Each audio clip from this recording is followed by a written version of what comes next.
자, 그런데요. 조귀인이 임신 7개월 즈음에 접어든 1639년 7월, 그녀에게 아주 큰 걱정이 생깁니다.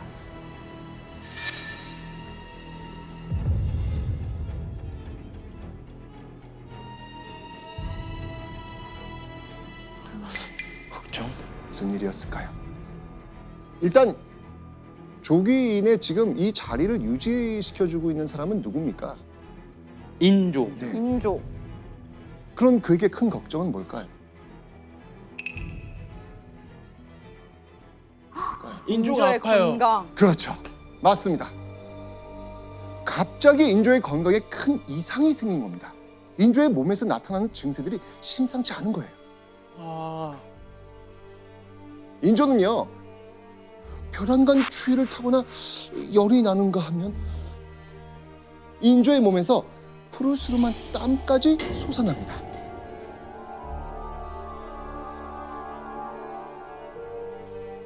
자, 왕이 이렇게 아파요. 궁궐 어떻게 되겠습니까? 아이 난리 나죠. 그렇죠. 모든 막 의사들 불러서. 그렇죠.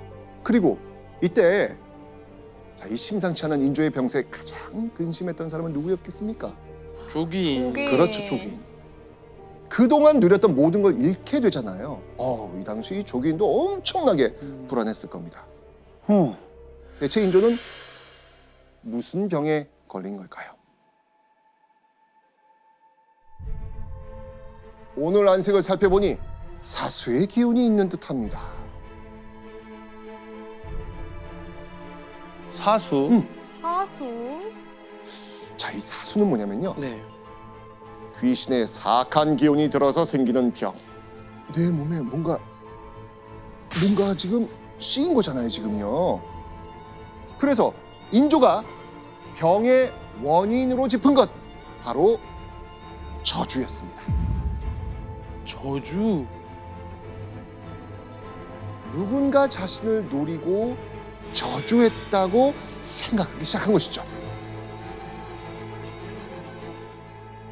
기승품 교수님. 근데 실제로 인조가 진짜로 자기가 저주받아서 아프다고 생각한 거예요? 충분히 생각할 수 있죠. 당시 사람들은 저주가 실제로 효력이 있다고 믿었거든요. 왕도 예외가 아니었고요. 특히 인조 입장에서 보면 즉위하자마자 뭐 반란도 맞고 전쟁도 맞이하고 굉장히 스트레스가 많고 불안감이 있는 상태인데, 그래서 거의 인조는 당시 피해 의식이 컸다고 볼 수가 있어요. 게다가요, 사수의 기운이 있는 듯합니다 라는 이 의관의 이야기를 딱 들었을 때 빡! 인조의 머리를 스쳐 지나가는 사건이 있었습니다. 7년 전. 뭔가 트라우마가 있구나. 그렇죠.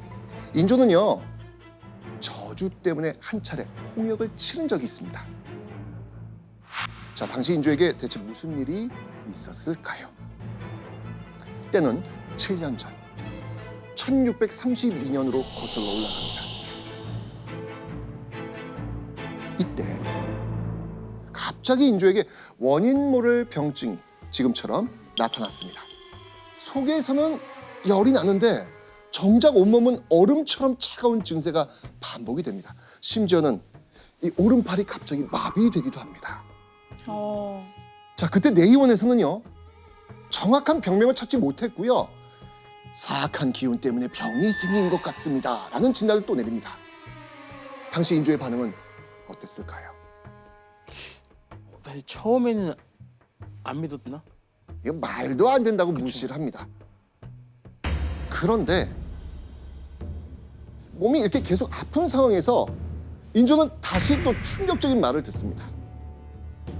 무슨 말인지 한번 보시죠.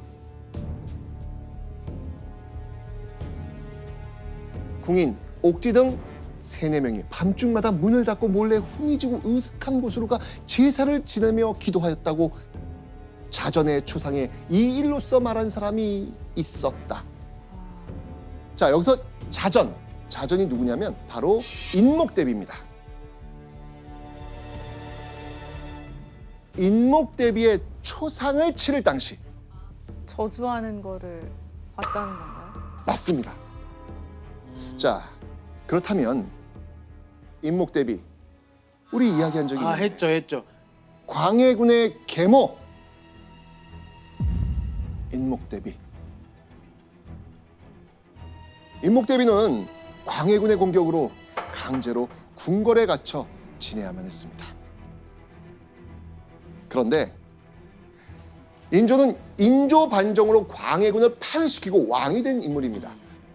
그래서 당시 왕실 제일 어른으로 바로 그 인조의 정통성을 인정해준 결정적 인물이 인목대비였단 말이에요. 인조로서는 자신의 정통성을 세워줬으니 이때 이 초상 어떻게 치렀겠습니까? 완전 성대하게. 아유, 그럼요. 정성껏 지내줬죠. 그런데 바로 그 정성껏 초상을 지내고 있는 그런 상황에서 인목대비의 궁녀들이 궁에서 은밀하게 저주 행위를 했다는 제보가 들려온 겁니다. 게다가요, 인목대비 궁녀들이 왕치를 저주하기 위해서 고양이 머리와 아기 머리를 궁에 묻었다는 겁니다. 아기 머리? 자, 그 이야기를 들은 인조는 무슨 생각을 했을까요? 와, 소름 돋아, 소름. 너무 무서운데요? 뭐지? 인목대비 궁녀들이? 그렇다면 인목대비가 살아있을 때 모종의 계획을 한 건가? 의심하게 된 거예요. 오, 그래서 이렇게 된 건가? 네. 선생님, 근데 그러면은 그 인조는 왜 이렇게 의심을 하는 거죠, 지금? 물론 이것뿐만이 아니었습니다. 인조에게는요, 인목대비를 의심할 만한 결정적인 이유가 있었습니다.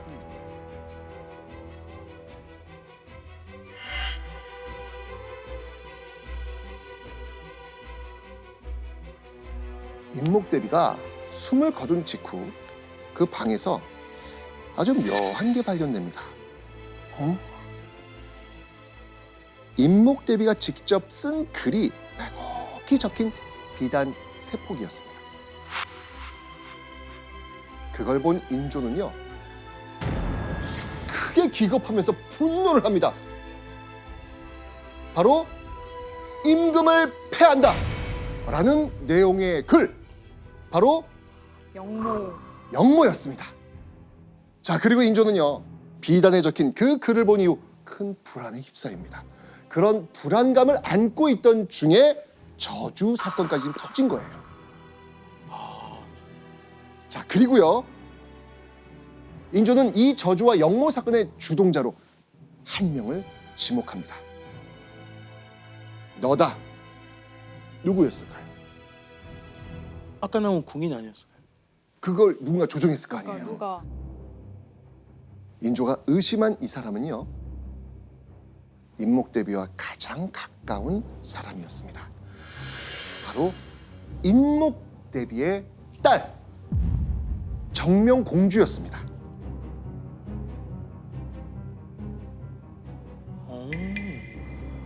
인목대비는 죽기 몇 년 전부터 병을 앓아서 사실상 영모를 꾸밀 수 있는 여력이 없었거든요.